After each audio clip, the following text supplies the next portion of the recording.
Hello friends, कैसे हैं आप लोग। चलिए एक संवैधानिक संस्थान के बारे में बात कर लेते हैं। और याद रखना है कि इसका उल्लेख भारतीय संविधान में बिल्कुल भी नहीं था। और भारतीय संविधान में पूरी तरीके से नए स्वरूप में जुड़ने वाला इकलौता संवैधानिक संस्थान है। तो बड़ा इम्पोर्टेंस रखता है, बड़ा महत्वपूर्ण रखता है। और आप लोग जानते भी होंगे जीएसटी परिषद के बारे में, वस्तुओं एवं सेवाओं कर परिषद, है ना। तो बड़ी आसान भाषा में समझ लेते हैं कि वस्तु एवं सेवा कर परिषद होती क्या है, इसके बारे में थोड़ा सा जानते हैं। सबसे पहले तो ये जानते हैं कि ये जो जीएसटी है, जीएसटी इसको बोलते हैं वस्तुओं एवं सेवाओं कर, वस्तुओं एवं सेवाओं कर। और याद रखना, वस्तुओं एवं सेवाओं कर जीएसटी को गुड्स एंड सर्विसेज टैक्स बोला गया है, क्योंकि सेवाएं अलग अलग हो सकती हैं और अलग अलग वस्तुओं के लिए हो सकता है। तो पहली बात तो आपको फुल फॉर्म एग्जैक्ट पता होना चाहिए। और इसके बाद में याद रखना है कि 101 कॉन्स्टिट्यूशनल अमेंडमेंट 2016, ये जो संविधान संशोधन है 2016 में किया गया था और लागू कब हुआ है, जुलाई 2017 से जीएसटी लागू हुआ। इसके लिए 3 आर्टिकल बड़े इंपॉर्टेंस रखते हैं। सबसे पहला आर्टिकल है आर्टिकल 246 ए या 246 का। एक आर्टिकल है आर्टिकल 269 ए और एक आर्टिकल है आर्टिकल 269 है और इसके बाद में 279 है। तो ये 3 आर्टिकल याद रखना है जो जीएसटी से संबंधित है। अभी निकल कर क्या कहते हैं, जीएसटी परिषद कहाँ से निकलेगा। आर्टिकल 246 की 2 बातें याद रखनी है। 246 में हम सारे लोग जानते हैं कि संघ सरकार यानी कि संसद कुछ मामलों में टैक्स लगा सकती है। और संघ सूची के विषय हैं वर्तमान में 98, पहले 97 और वर्तमान में 98। और 98 में से 13 विषय ऐसे हैं जिन पर केंद्र कानून बना सकती है और राज्य विधानमंडल जिसके लिए 59 विषय हैं, पहले 66 थे अब 59 विषय हैं। और उसके 18 विषयों पर राज्य सरकार कानून बना सकती है, ये चीज हम लोग जानते हैं।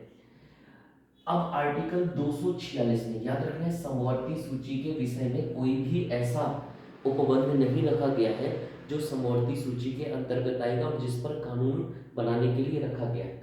लेकिन आर्टिकल 246 ए लगभग समवर्ती सूची जैसा दिखता है। इसकी 2 बातें अगर आप देखोगे तो आर्टिकल 246 एक ए 1 में लिखा हुआ है। 1 में क्या लिखा हुआ है, बिल्कुल एकदम आसान भाषा में समझ में आ जाएगा। 1 में लिखा हुआ है कि राज्य और संसद संसद जीएसटी के लिए कानून बना सकते हैं, जीएसटी के लिए कानून बना सकते हैं। यानी कि आर्टिकल 246 ए 1 में लिखा हुआ है, ये लगभग समवर्ती सूची जैसा हो गया कि राज्य भी कानून बना सकता है और संसद भी कानून बना सकती है, दोनों कानून बना सकते हैं। लेकिन एक आर्टिकल और आर्टिकल 246 ए और इसको बोलेंगे 2। और इसमें क्या कहा गया है कि यदि अंतरराज्यीय व्यापार का मामला हो, अंतरराज्यीय व्यापार का मामला का मतलब ये है कि अंतरराज्यीय अंतरराज्यीय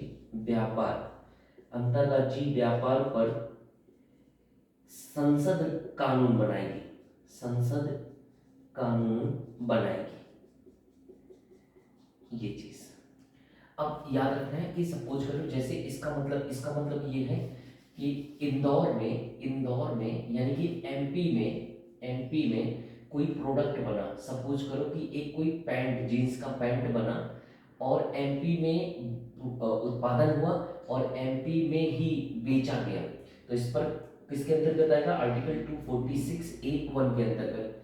अब पैंट बना एमपी में लेकिन बेचा कहाँ जा रहा है भाई, तमिलनाडु में। तो तमिलनाडु में अगर बेचा जा रहा है, बना कहाँ पर है, एमपी में, और बेचा कहाँ जा रहा है, तमिलनाडु में, तो वो किसके अंतर्गत आएगा, अंतरराज्यीय व्यापार हो गया, एक राज्य से दूसरे राज्य का मामला हो गया, ये बात है। इसके बाद में है आर्टिकल 269। 269 दरअसल इसी के लिए रखा गया है, किसके लिए रखा गया है, डिफाइन किया गया है कि आर्टिकल 246A2 के अंतर्गत, तो इसमें क्या रखा गया है, अंतरराज्यीय व्यापार पर कर लगाना तथा वसूलना संघ सरकार का अधिकार होगा, संघ सरकार का अधिकार होगा। और इसको अगर आप लोग अगर समझ पा रहे होंगे, जो जीएसटी होता है वो 4 प्रकार का जीएसटी होता है। एक जीएसटी होता है सीजीएसटी। सीजीएसटी का मतलब central GST, state GST, SGST यानी कि राज्य जो जीएसटी ले रहा है। इसके बाद में होता है आईजीएसटी। आईजीएसटी को बोलते हैं इंटीग्रेटेड जीएसटी, और ये आईजीएसटी ही है, आईजीएसटी इंटीग्रेटेड जीएसटी, एकीकृत गुड्स एवं सर्विसेज टैक्स। एकीकृत का मतलब ये है कि एक राज्य से दूसरे राज्य पर। और ऐसा क्यों किया गया, दरअसल अगर आईजीएसटी आप लोग जानते होंगे ना, तो बहुत आसान है आईजीएसटी को समझना। अब होता क्या है कि दरअसल क्या है कि जो जीएसटी है, जीएसटी को हम सारे लोग जानते हैं कि अंतिम व्यक्ति से टैक्स लेना है, अंतिम व्यक्ति से कर लेना है। अब मैंने एक एग्जांपल दिया था कि सपोज करो कि पैंट बना इंदौर में, पैंट बना है इंदौर में। अगर इंदौर में पैंट बना या एमपी में पैंट बना और एमपी में ही बेच दिया गया, तो केंद्र को भी जीएसटी मिल जाएगा, राज्य को भी जीएसटी मिल जाएगा। लेकिन होगा क्या, अगर पैंट बना इंदौर में और बेचा गया तमिलनाडु में, अब एक चीज बताओ, प्रोडक्शन पे तो जीएसटी लग नहीं रहा है, जीएसटी लग रहा है सेल पर, बेचने पर। तो अब क्या होगा कि तमिलनाडु को फायदा हो जाएगा, एमपी को नुकसान हो जाएगा। तो इसको देखते हुए इंटीग्रेटेड जीएसटी बनाया गया। तो दरअसल तमिलनाडु को टैक्स ना मिल करके बेचने पर टैक्स किसको मिलेगा, मध्य प्रदेश को। इसीलिए तो कहा गया। तो इस पर कौन कर लगा लेगा, संसद कर लगाएगी। तो कर संसद ने लगाया और संसद वसूल करके और मध्य प्रदेश को दे देगी, ताकि तमिलनाडु का उस पर हस्तक्षेप ना रहे। इसको बोला जाता है आईजीएसटी। अब दरअसल क्या है कि भाई आप टैक्स को इंटीग्रेटेड कर रहे हैं या टैक्स को एक यूनिवर्सल फॉर्म में जोड़ रहे हैं। आपने संघ सूची के 2 विषय उठाए, राज्य सूची के 2 विषय उठाए, समवर्ती सूची के 3 विषय उठाए, और आपने इनको मिलाकर के 7 विषयों को मिलाकर के आपने क्या बनाया, जीएसटी बनाया। तो इसके लिए फिर एक संवैधानिक संस्थान का निर्माण कर दिया गया, और संवैधानिक संस्थान के निर्माण में क्या किया गया, अब आर्टिकल 279A में क्या लिखा हुआ है, जीएसटी परिषद। अब यहाँ से दरअसल ये जो कर के मामले हैं, इन कर के मामले को नियंत्रित करने के लिए हमको किसकी जरूरत पड़ती है, हमको पड़ती है जीएसटी परिषद की।